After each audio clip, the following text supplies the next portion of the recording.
in Publishers Weekly. Now, for those of you who don't know, you must know the movie The Maltese Falcon. If you don't, I don't care to know you. So go watch it and then come back and then we can be friends again. But The Maltese Falcon, about the great fictional detective Sam Spade, is Max Allan Collins' favorite novel. So he was clocking this for years and years to find out, when did this novel go into the public domain? Well, the answer to that question is January 2026. So Max, having the foresight that he had, he didn't have to look for the rights. He actually wrote a sequel to The Maltese Falcon in the style kind of Dashiell Hammett and all that. And you can see it. It's coming out in, of course, January 2026. Very exciting. I love it when the good guys win. I love it when a plan comes together. So, this episode is kind of themed all around books. I found an article that reminded me of this talk, so I'm going to read it. It's kind of a long article, but I think it's a good article, and it's by James Marriott, and it was published September 18th, 2025, and it's called The Dawn of the Post-Literate Society and the End of Civilization. Really cheery, I know. What Orwell feared were those who would ban books.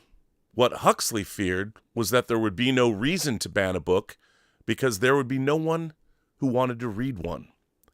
That comes to us from Neil Postman from the book Amusing Ourselves to Death, which, by the way, is essential reading if you've not read it.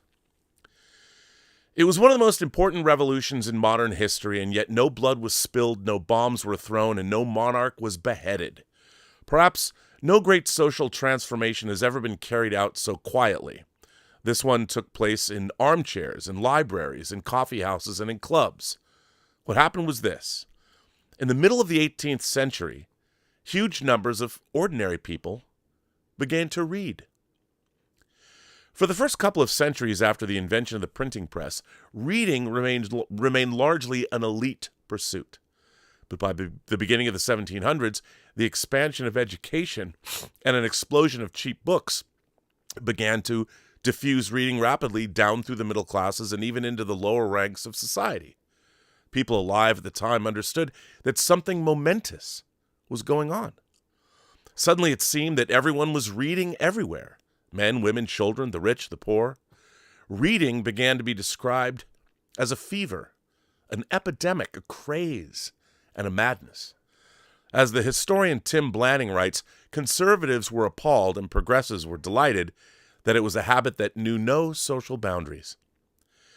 This transformation is sometimes known as the Reading Revolution. It was an unprecedented democratization of information, the greatest transfer of knowledge into the hands of ordinary men and women in history. The elite college students who can't read books cites the characteristic experience of one professor. 20 years ago, Dame's classes had no problem engaging in sophisticated discussions of Pride and Prejudice one week and Crime and Punishment the next. Now his students tell him up front that the reading load feels impossible. It's not just the frenetic pace. They struggle to attend to small details while keeping track of the overall plot. Reading is a skill that needs to be practiced and learned, because the basis of all thought and knowledge in our modern age comes from reading. And if people can't read, our modern age, I'm editorializing here, will come to an end. And we're seeing it now all over the world. Most of our students, according to another despairing assessment, are functionally illiterate. This chimes with everything I've heard in my own conversations with teachers and academics. One Oxbridge lecturer I spoke to described a collapse in literacy among his students. The transmission of knowledge, the most ancient function of the university, is breaking down in front of our eyes. Writers like Shakespeare, Milton, and Jane Austen, whose works have been handed on for centuries, can no longer reach the next generation of readers. They are losing the ability to understand them. The tradition of learning is like a precious golden thread of knowledge running through human history, linking reader to reader through time. It last snapped during the collapse of the Western Roman Empire as the barbarian tides beat against the frontier. cities shrank and libraries burned or decayed. As the world of Rome's educated elite fell apart, many writers and works of literature passed out of human memory, either to be lost forever or to be rediscovered hundreds of years later in the Renaissance.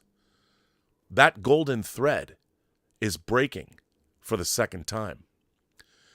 The collapse of reading is driving declines in various measures of cognitive ability. Reading is associated with a number of cognitive benefits, including improved memory and attention span, better analytical thinking, improved improved verbal fluency, and lower rates of cognitive decline later in life.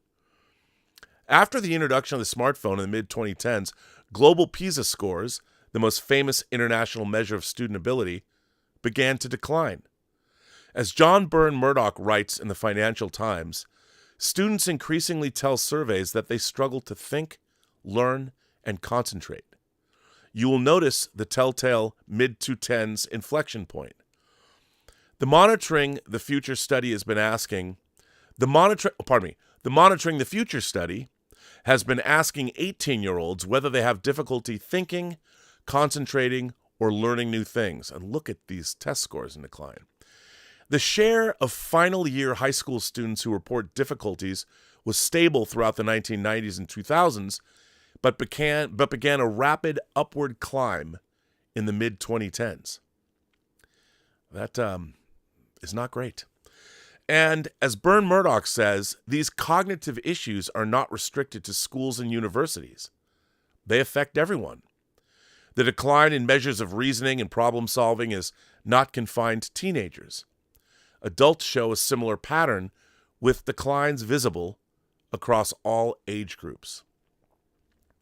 Look at this.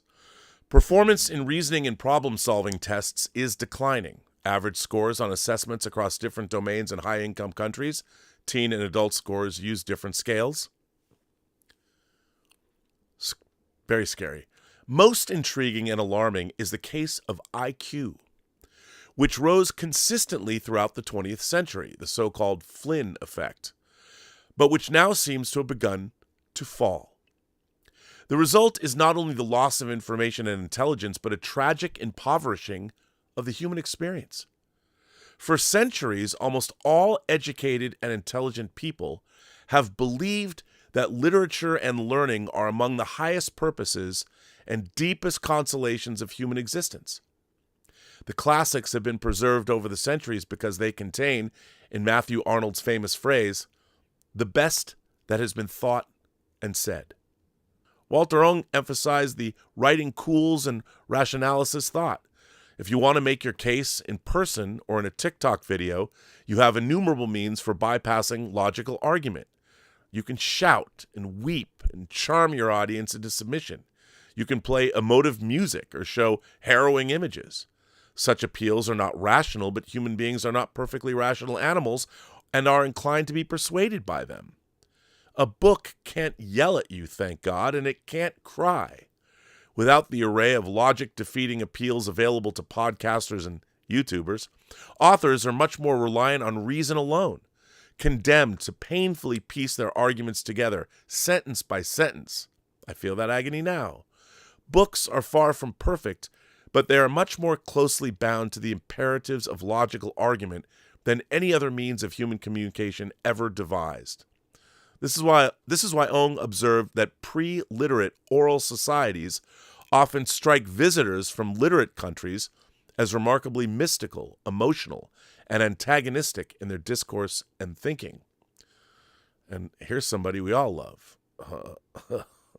As books die, we seem to be returning to those oral habits of thought. Our discourse is collapsing into panic, hatred, and tribal warfare. Anti-scientific thought thrives at the highest level of American government. Promoters of irrationality and conspiracy theories, such as Candace Owens and Russell Brand, find vast and credulous audiences online. Laid out on the pages of their arguments would seem absurd. On the screen, they are persuasive to many people. The rise of these emotional and irrational styles of thinking poses a profound challenge to our culture and politics. We may be about to find find out that it is not possible to run the most advanced civilization in the history of the planet with the intellectual apparatus of a pre-literate society. The age of print was characterized by unprecedented dynamism and cultural richness. Reading is a foundation stone of the creativity and innovation that is fundamental to modernity. It is not the case that for a society to benefit the culture of print, that every citizen must be a bookworm. And yet if one habit unites the leaders, inventors, scientists, and artists who have forged our civilization, it is reading.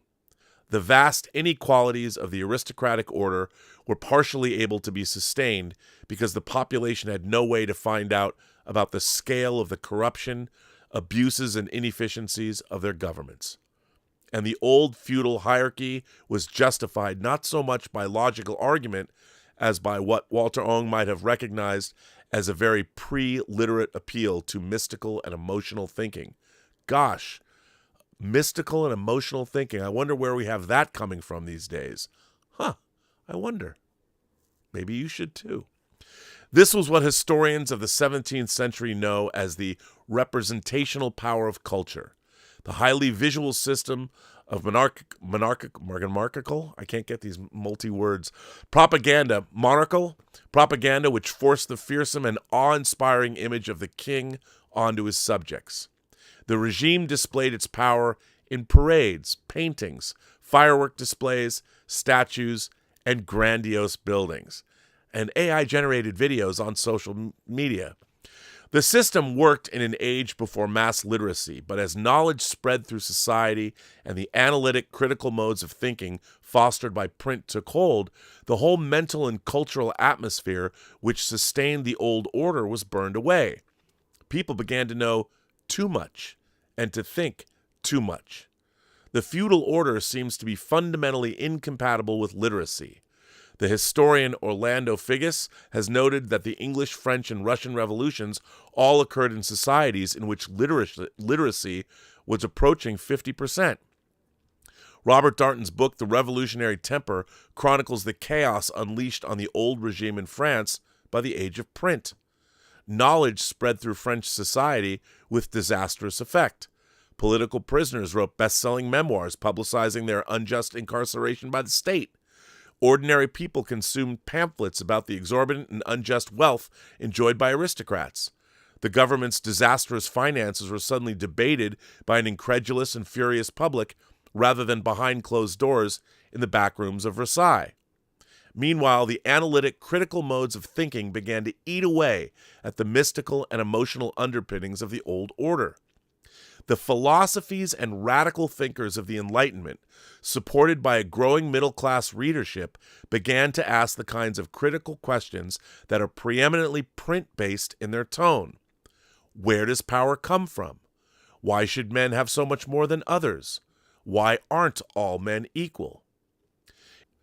Just as the advent of print dealt the final death blow to the decaying world of feudalism, so the screen is destroying the world of liberal democracy. As tech companies wipe out literacy and middle-class jobs, we may find ourselves in a second feudal age. Or it may be that we are entering a political era beyond our imagining. Whatever happens, we are already seeing the world we once knew melt away. Nothing will ever be the same again. Welcome to the Post-Literate Society. Well, everybody, thought that would be something, food for thought. I mean, I've been surrounded by books my whole life. I often opine that it's shocking to me that especially fans don't read. In my mind, the new Stephen King book was as important as the new Star Wars movie. It really was. I mean, they both, as a matter of fact, I read the entirety of Firestarter in line to The Empire Strikes Back. That's a true story. I mean, not in one sitting, probably over 3 sittings, because I used to go see The Empire Strikes Back every week the summer it was out in 1980. And I spent a lot of time in line because I had to get the same seat every time. But running to the bookstore was as much a part of my youth as running to the comic book store, running to the record store, or going to the movies. As a matter of fact, I dare say I might have read, I don't think I've read more books than I've seen movies, but it's got to be close.